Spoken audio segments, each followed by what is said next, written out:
A world where every thought is exposed, every moment is recorded, and a person's worth is measured by the extent of their visibility.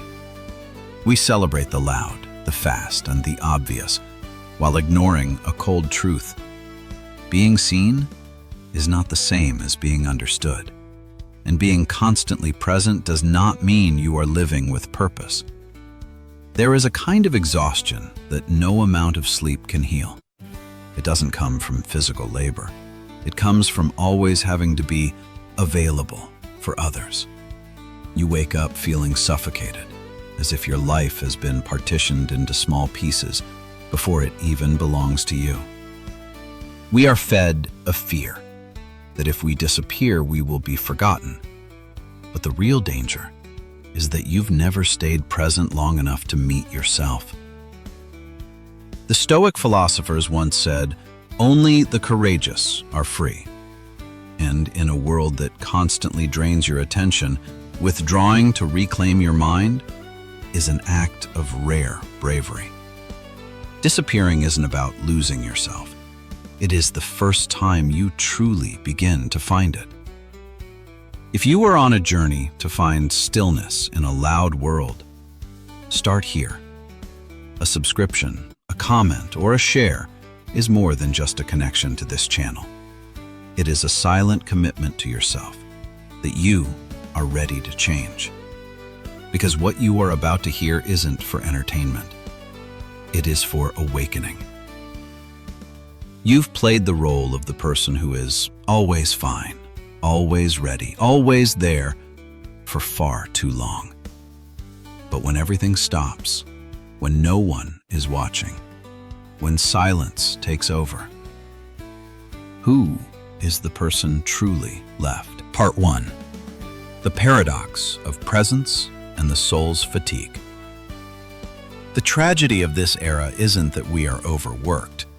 It's that we are never truly alone with ourselves. We are pulled into a cruel paradox. Society blurs the line between being present and living with purpose, between noisy visibility and internal clarity. You open your eyes in the morning, and in good instant, your attention no longer belongs to you. Messages, notifications, invisible expectations, they all pull you away from yourself at once. Ironically, your life belongs to others before it even has a chance to belong to you. There is a kind of exhaustion that no amount of sleep can heal. It isn't in the body. It lies deep within a mind being eroded bit by bit. Look at a person in a brightly lit office, fingers flying across the keyboard, responding to everything almost instantly, always on time, always pleasant. They are perfectly present in the eyes of others, yet entirely absent from their own lives. They smile without feeling. They nod at things they don't believe, simply to avoid the discomfort of disapproval. The more they connect, the emptier they become. The more they appear, the more they vanish from themselves. What we call connection is slowly turning into an invisible cage. Every message is a string, every expectation a link in the chain. And without realizing it, we are surveilling and adjusting ourselves to fit the gaze of others.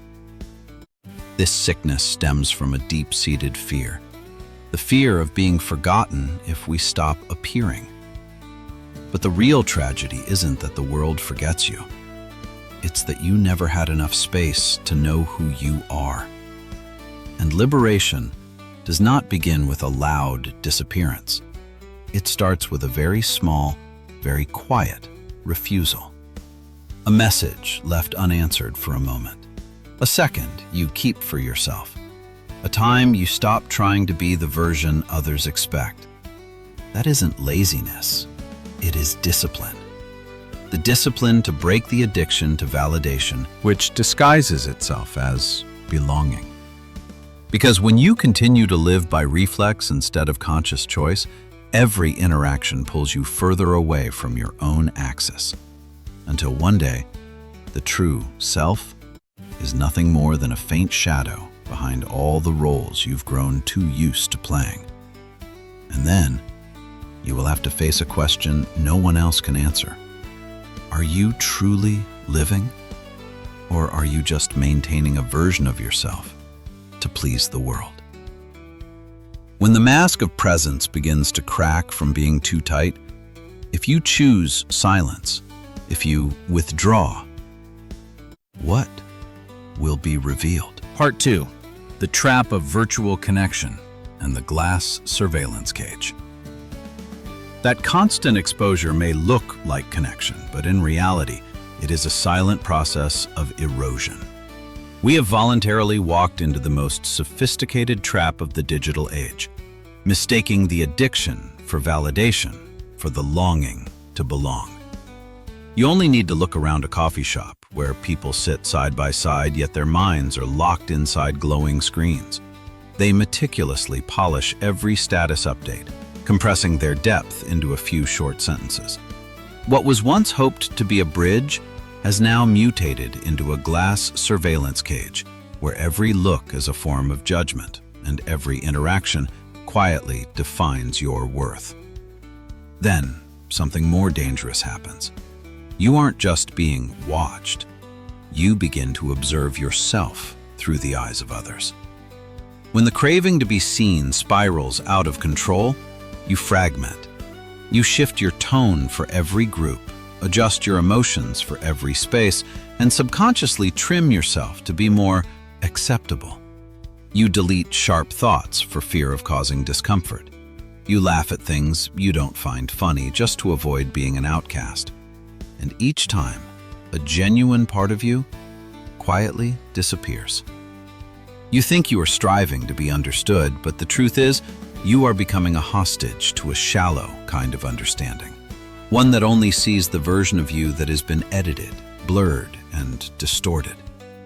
You no longer exist as a whole human being, but as a collection of fragments optimized for the gaze of others.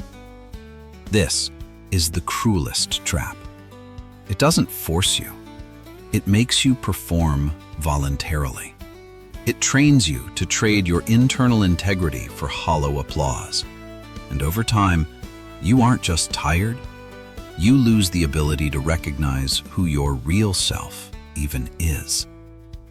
You cannot build a resilient mind if it is constantly being bent to satisfy invisible audiences. And so, the only way out is not to fight it loudly. It is to strip away the one thing it needs most: your participation. No performance, no instant reactions, no more trying to exist in every gaze. You withdraw, quietly, decisively. But when the stage lights go out, when no one is watching, when there is nothing left to prove, what will you face? That void. Is it freedom? Or is it the first time you realize just how empty you have become? Part 3. The art of strategic disappearance. When the digital applause fades and the lights of the glass cage flicker out, you are left with a silence that pricks the skin. This is the ultimate crossroads. Either you panic and scramble for another crowd to fill the void, or you stand still and take a step back, deliberately, into the art of disappearing. Make no mistake, this is not a cowardly escape, nor is it a dramatic ploy to see who comes looking for you. This is a cold, hard decision. You refuse to continue playing roles that no longer fit your soul. The greatest rebellion of this era isn't in speaking louder than the crowd. It is in having total command over your own attention.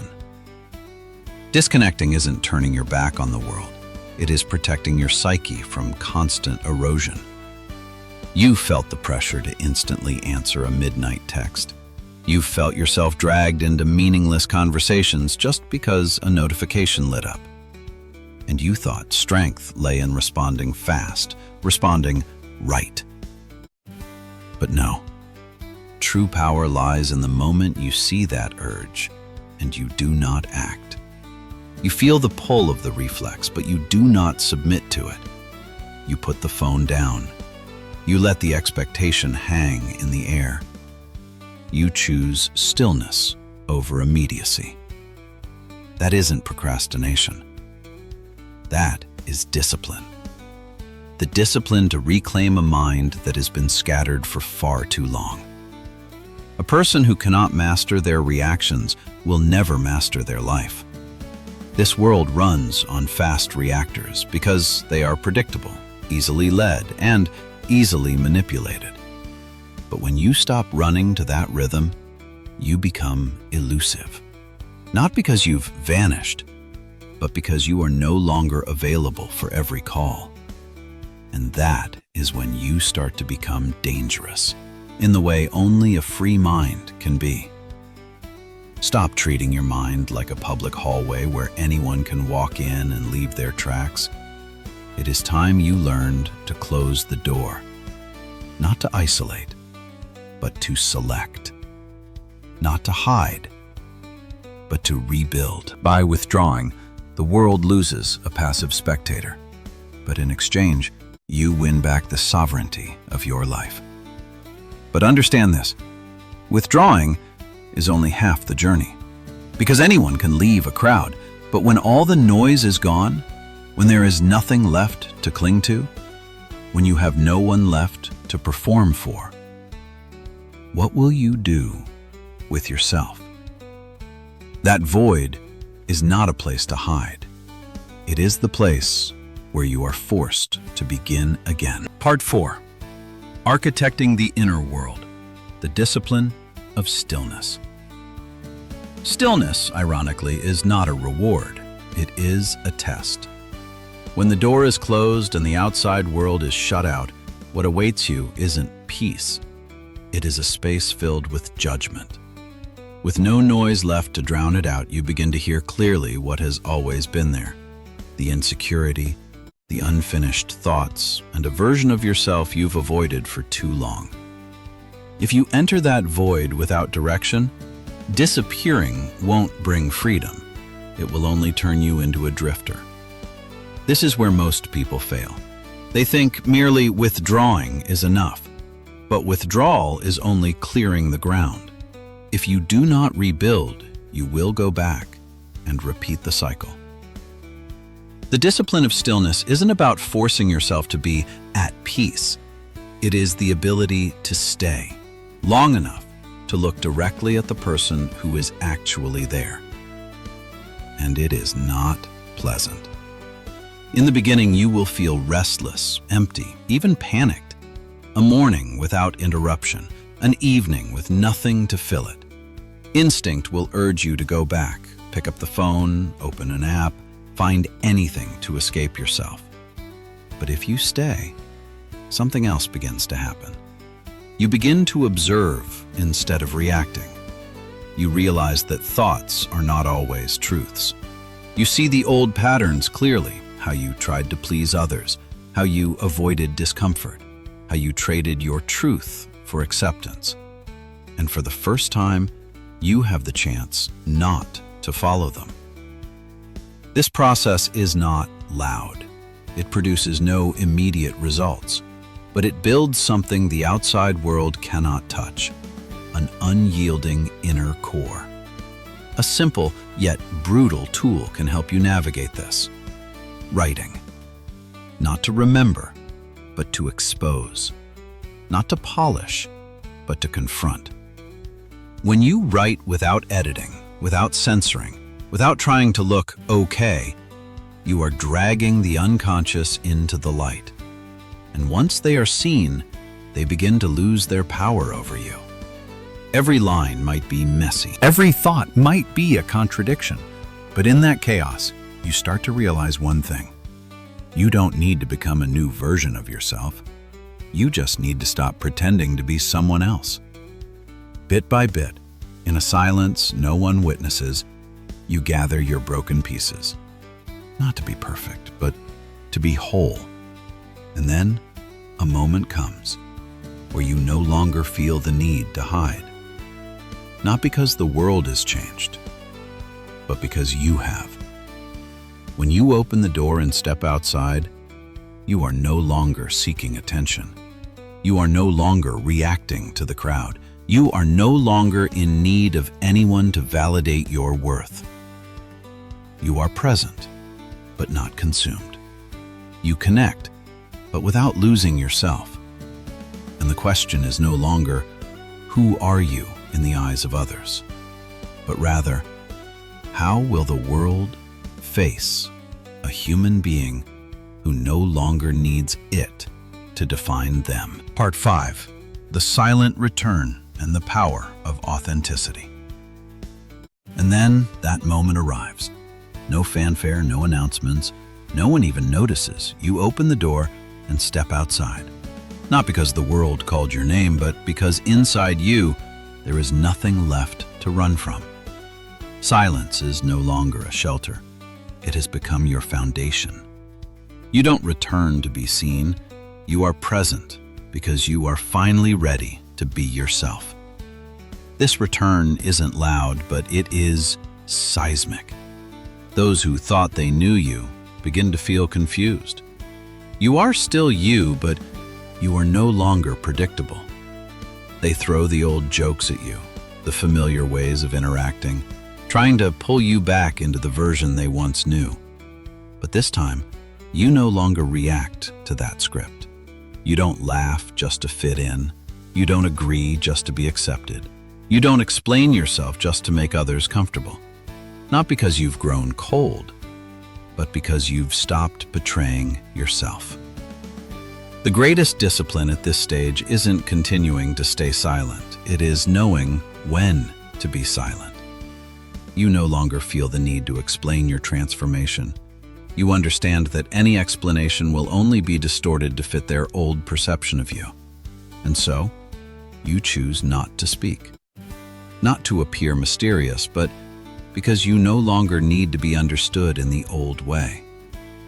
When you stop bending yourself to fit the expectations of others, your presence itself becomes a statement. No need to raise your voice, no need to prove anything. Simply standing there, unwavering, is enough to make those around you face themselves.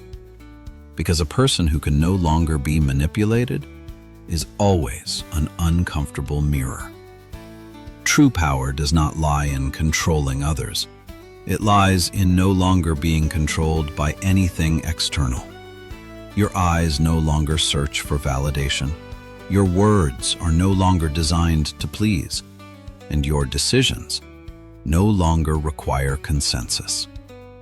You haven't become distant. You've become precise. Strategic disappearance has fulfilled its role. You no longer need to withdraw to protect yourself, because now you carry that stillness with you wherever you go. Whether in the middle of a crowd or alone, you keep your axis, unshaken, unfragmented, undefeated. You haven't returned as a better version. You've returned as a whole human being. And at this point, the final question is no longer for the world. It is for you. Do you have the courage to cut away what is weakening you? Or will you hold on to those things simply because they are familiar? Because once you have seen clearly, you no longer have the right to pretend you are blind. The world out there may never understand the silent void that carved the person you are today, but that no longer matters. The urge to hide, to remain invisible, slowly fades away, not because the world has become kinder, but because you have become whole. You no longer need to leave to fill the gaps, because there are no gaps left.